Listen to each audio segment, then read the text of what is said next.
Welcome. ഇന്ന് ഞാൻ പറയുന്നത് നാലാമത്തെ ഖലീഫയായ അലി ഇബ്നു അബീ താലിബ് വളർത്തിയ ഒരു കുഞ്ഞിന്റെ കഥയാണ്.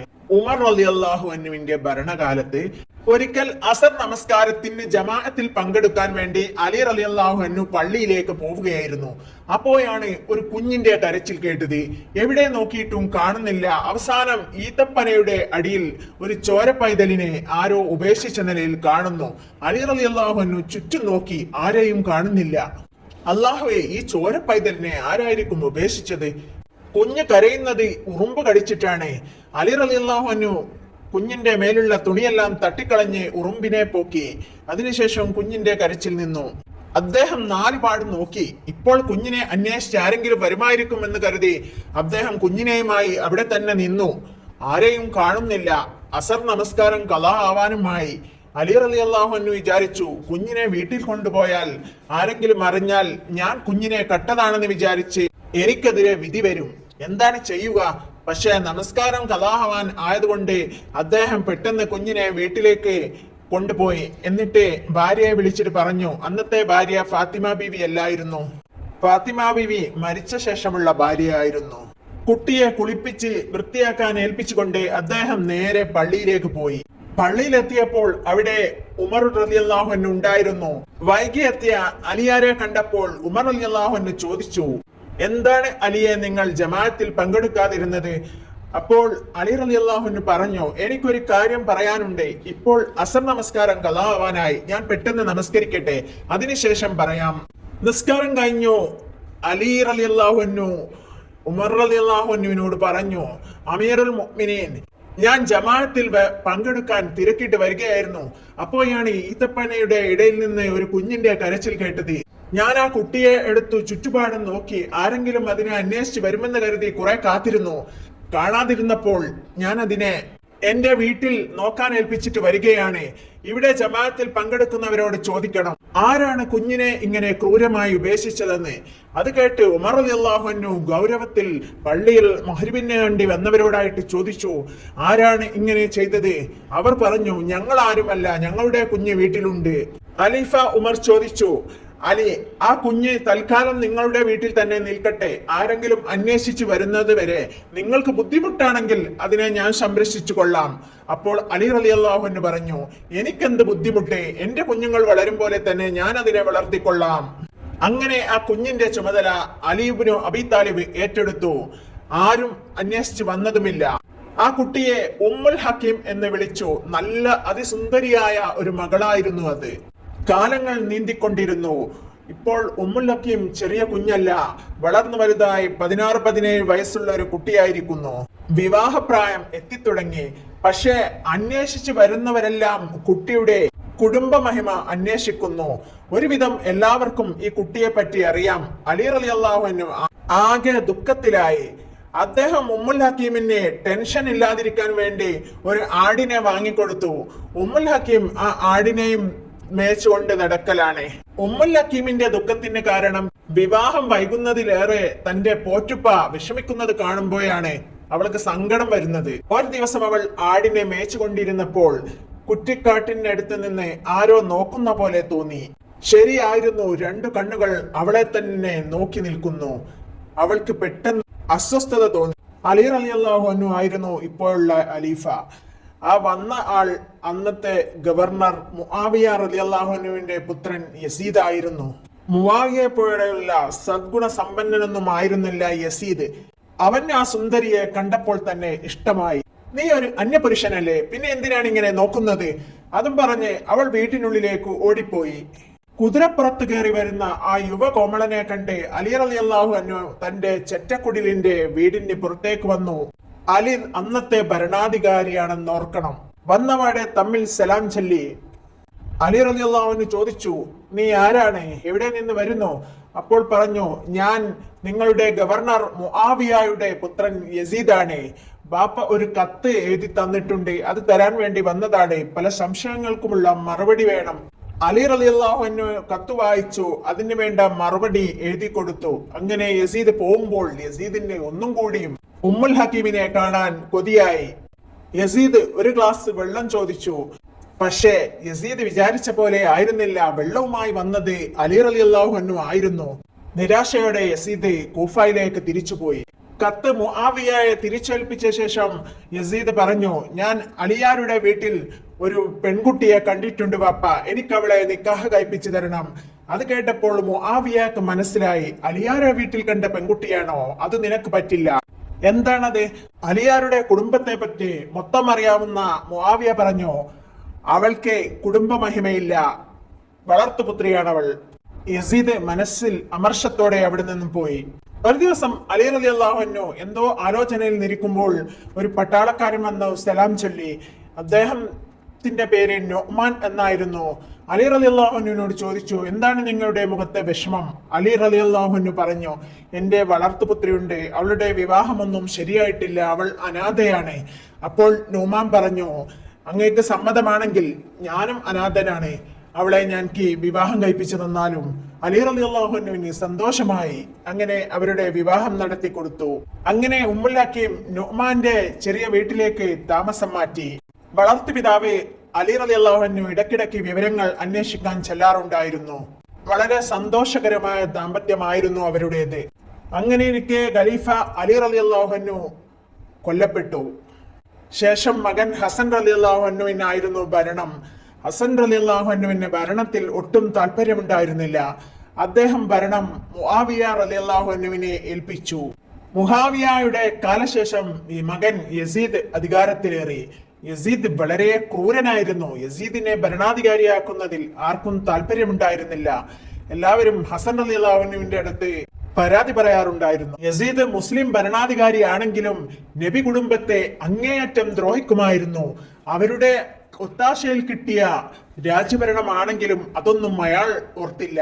അവന് അധികാരം കിട്ടിയ ഉടനെ അവൻ അന്വേഷിച്ചത് ഉമ്മുൽ ഹക്കീമിനെ കുറിച്ചായിരുന്നു. അപ്പോഴാണ് അവൻ അറിയാൻ കഴിഞ്ഞത് അവളുടെ വിവാഹം കഴിഞ്ഞതും അവൾ മലഞ്ചെരുവിൽ താമസിക്കുന്നുണ്ട് എന്ന വിവരവും. യസീദ് ഉടനെ ഒരു കത്തെഴുതി.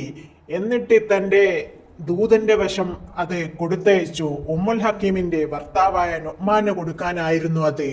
അതിൽ എഴുതിയിരുന്നത്, അടുത്ത ഗവർണറായിട്ട് ഞാൻ നൊഅ്മാനെ നിയമിക്കാൻ വിചാരിച്ചിരിക്കുന്നു.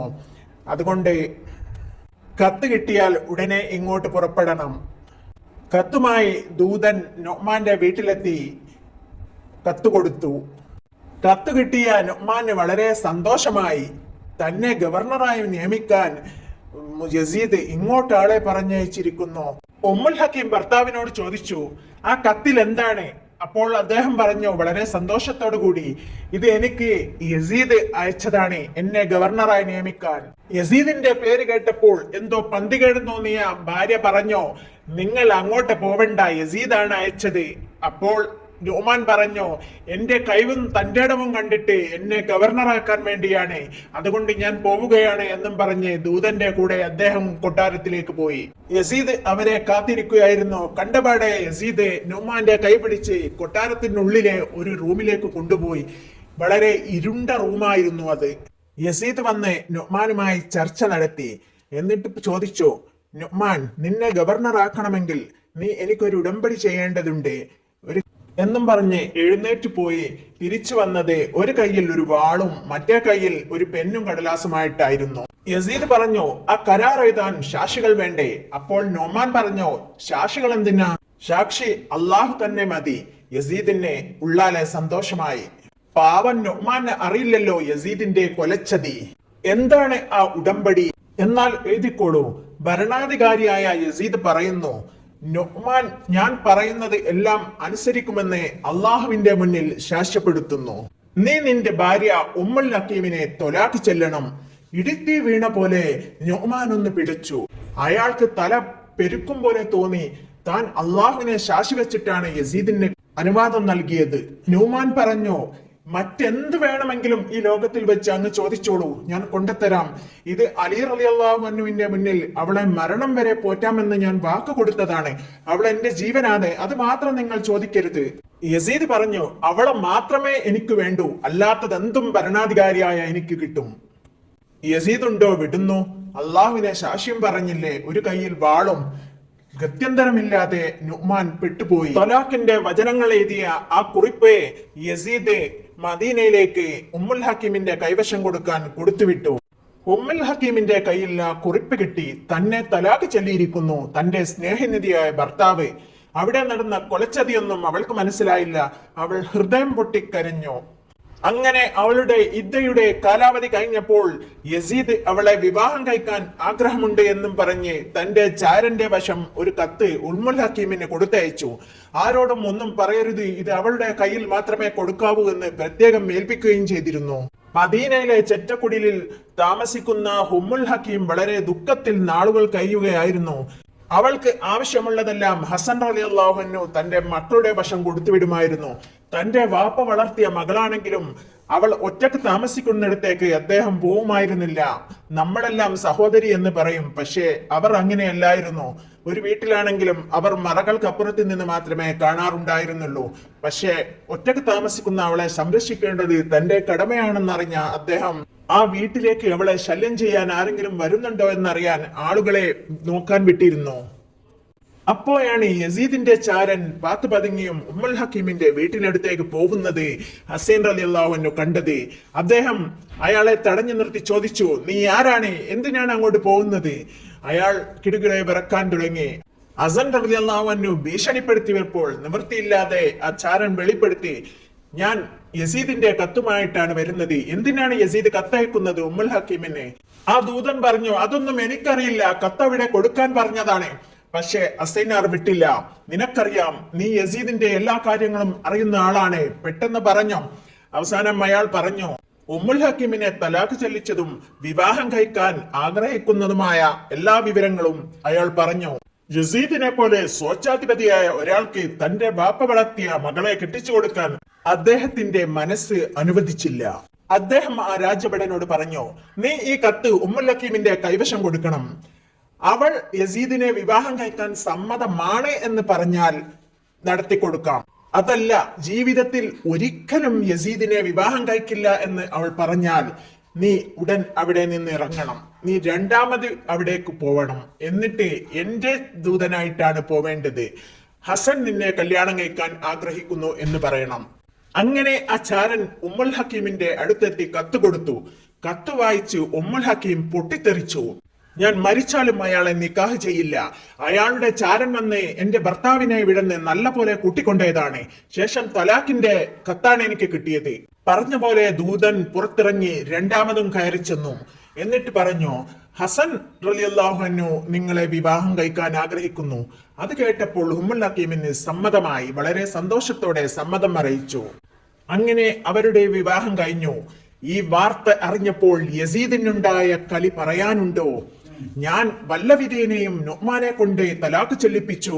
അവളെ കിട്ടാൻ വേണ്ടിയാണത്. വീണ്ടും ഹസൻ അത് ഇല്ലാതാക്കിയിരിക്കുന്നു. ഹസനെ എങ്ങനെയെങ്കിലും വധിക്കണം. എനിക്ക് അവളെ കിട്ടുകയും വേണം. യസീദ് ഒരു ഭ്രാന്തനെ പോലെ അലറി, ജാഫറിനെ വിളിക്കൂ. ജാഫർ മദീനയിൽ നിന്നുള്ള ഒരു പട്ടാളക്കാരനാണ്. ഹസൻ റളിയല്ലാഹു അൻഹുവിന്റെ ഭാര്യ സഹോദരനാണ്. നിന്റെ പെങ്ങൾ ജഹദയുടെ ഭർത്താവ് ഉമ്മുൽ ഹക്കീമിനെ വിവാഹം കഴിച്ചിരിക്കുന്നു. ഞാൻ വിവാഹം കഴിക്കാൻ ആഗ്രഹിച്ച പെണ്ണാണവൾ.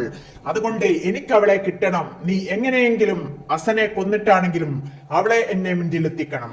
അങ്ങനെ ചെയ്താൽ നിന്നെ ഞാൻ ബസ്രയുടെ ഗവർണറാക്കാം. ജാഫർ കുറച്ച് കടും വിഷമമായിട്ട് തന്റെ സഹോദരിയുടെ വീട്ടിലേക്ക് പോയി. എന്നിട്ട് ജഹദയോട് പറഞ്ഞു, നിന്റെ ഭർത്താവ് മറ്റൊരു വിവാഹം കഴിച്ചിട്ടുണ്ടില്ലേ? ജഹദ പറഞ്ഞു, അതെ, അത് ഉമ്മുൽ ഹക്കീമിനെ സംരക്ഷിക്കാൻ വേണ്ടിയാണ്. വളരെ നല്ല കാര്യമാണ് അദ്ദേഹം ചെയ്തത്. അത് കേട്ടപ്പോൾ ജാഫർ പറഞ്ഞു, നിന്റെ ഭർത്താവിന് നിന്നെ സ്നേഹിക്കാൻ കഴിയില്ല.